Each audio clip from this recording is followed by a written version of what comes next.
Good morning, everybody. I'm Mayor. This is Matt. Welcome to Mornings with Mayor and Matt. Today we're going to be talking about why Matt needs to apologize for something. Ladies and gentlemen, I am grievously sorry that on last week's episodes of Mornings with Matt and Mayor, I took Mayor's closing lines when I, flashback, said, "See you next time." At the end of the show, it caused a bit of an off-screen conflict. I was deeply hurt by it. We actually almost ended the show over it, but we worked things out, and we're back again this week. The band is back together, and I promise that I will never ever steal his closing line again within the next couple of weeks. So, with that, let's move into some local news. Let's go to the Wrestling World CIF. Oscar Covarrubias and Cameron Morones moving on to the second stage of CIF competition, with Morones taking 12th in his weight class and Covarrubias, both seniors, taking 8th, and Covarrubias will be moving on to the next stage of CIF competition in Bakersfield. Track, meanwhile, had their first meet. The boys took 3rd and the girls got 2nd, so strong start to their season, and they'll look to improve throughout the year. Yep, it was a league-wide meet, had all the teams here, and it was actually held right here at Paso High, so got a lot of the home crowd out to see our Bearcats do pretty well. I mean, boys taking 3rd and girls taking 2nd in a league with SLO and AG and all those competitive teams. I mean, it was done pretty well by them for sure. Definitely, it's a strong start to the season, and as we said, they'll look to improve.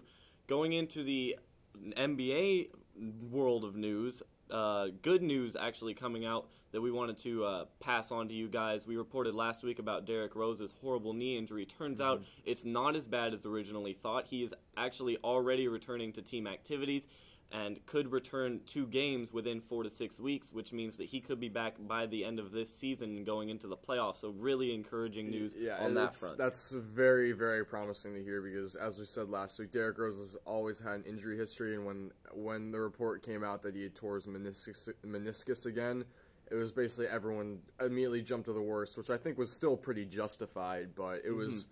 It's really good to see him back, seeing that he's going to be back to playing really quickly because he's had a pretty good season so far, and coming back from the really bad meniscus injury last year. So we're very happy to see that he won't be missing too much time compared to the other injuries in the past. Definitely. So with that good news passed on to you, we want to get into some controversial things in the world of sports that we wanted to have some discussions about.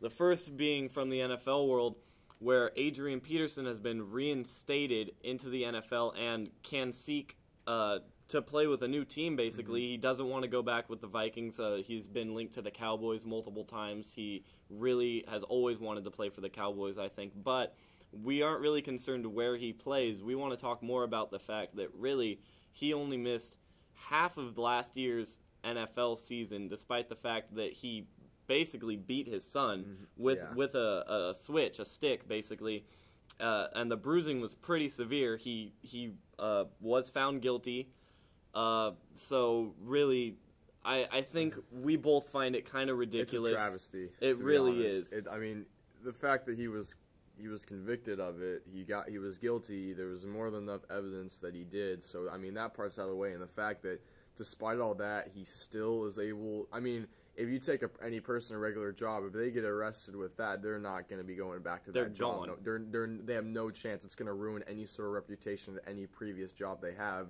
and many jobs in the future. And it's as you said, it's really ridiculous that he's able to already be back in the NFL and looking for a new team. And I think it's even more ridiculous that teams are considering him. Like, that kind of pisses me off with the Cowboys showing interest in a guy who beat his son, was convicted guilty of it, and is still able to go back to his job. And it's not right. I don't think it's right at all. I don't either. And look, I think both of us believe in second chances. Absolutely. And the fact that one moment in somebody's life should not define them. However, I think when you look at a guy like Josh Gordon, who has gotten in multiple troubles with smoking marijuana, drinking, which violated his probation. He's looking at a year ban for drinking next year. When a guy who has problems like that really can be corrected, and I think should be viewed more as something that he should be seeking help for, and the NFL should be trying to get him help for, is receiving twice as long of a ban as somebody who beat their son. He beat their own kid. That's just... I think that's honestly wrong. I hope horrible. I hope Adrian Peterson has learned his lesson from his conviction, but honestly, when the NFL is sending a message that you can do this and really come back and play the next year, I think not a good way to go by. It's pretty unacceptable. Very unacceptable. Especially when you think of all the millions of kids across America who are watching these players play. Exactly. And they look up to them. I mean, the fact that they reinstated a guy who beat his son, I mean, there were people who looked up to this guy, and the fact that the NFL is showing that they basically say it's okay. That's basically what they're saying. Mm-hmm. It's just I don't even know. I could say a lot worse, but it's kind of hard to do that on this type of show. Yeah, and a lot of it had to do with the NFLPA lobbying for his return. Regardless, I don't think it's right. Yeah.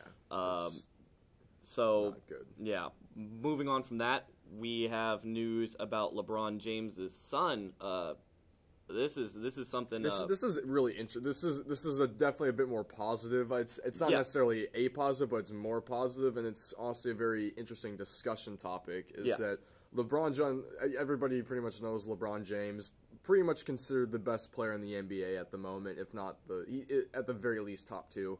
Yeah. And his son plays basketball as well, which isn't really a surprise there. But I believe he's 10 years old, and he's already getting scholarship offers. Mm-hmm. And I mean he is playing very well as a 10-year-old. I mean, he's probably one of the best 10-year-olds that are. I mean, obviously he's known because he's LeBron James' son, but he's already getting scholarship offers at 10 years old, which is we don't agree with that. I mean, it's not necessarily as bad as the previous topic, but we just don't think it's way too early for that. Way too early for that. He's not even in middle school yet. I know he's talking about college. I mean. Yeah.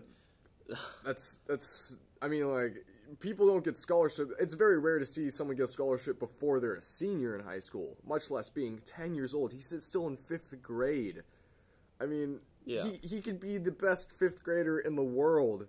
That doesn't mean that they should start recruiting him this early. That is a kid who's so impressionable, and so he could be influenced so easily at that age, and going on even more through middle school. I mean, middle school is one of the weirdest and biggest transitional times in any young person's life, and the fact that he's going to be having to go through that while also considering college and scholarship offers, that's way too much for a 10 through 14-year-old to bear, and that's what he's going to have to do. Exactly. We both think that. LeBron James himself obviously thinks that. He's the one that made headlines with this when he came out and said to colleges that he wants them to stop talking to his son. Don't give him scholarship offers. He's 10. LeBron James understands the gravity of the situation, and I think that a lot of people can agree with him. It's the wrong message to be sending to a 10-year-old when you're basically saying, here you go, you can play basketball pretty well at the age of 10, so why don't we give you a free ride to college before he's really matured at all into the person that he's going to end up being. Who knows? He may get to high school, find another sport, and then want to continue with that. I mean, that's still very likely. I mean, LeBron James seems like the kind of dad that's going to be okay with whatever kind of thing his son wants to pursue. Mm-hmm. And I mean, who's to say that he gets to high school and starts enjoying baseball and wants to go into that? Yeah, what if he doesn't even want to play a sport? Exactly. You never know what could happen. I mean, and it's just there's so many things that happen between being 10 years old and being 17, 18-year-olds when you're graduating high school, and it's just it's way too early to. I mean, I don't even know what this 10-year-old kid is going through. He should be worrying about if the girl across the classroom has cooties. Mm-hmm. He shouldn't be worrying about if, am I going to go to UCLA or USC or Baylor or something like that. That's way too early for a kid at that age to be.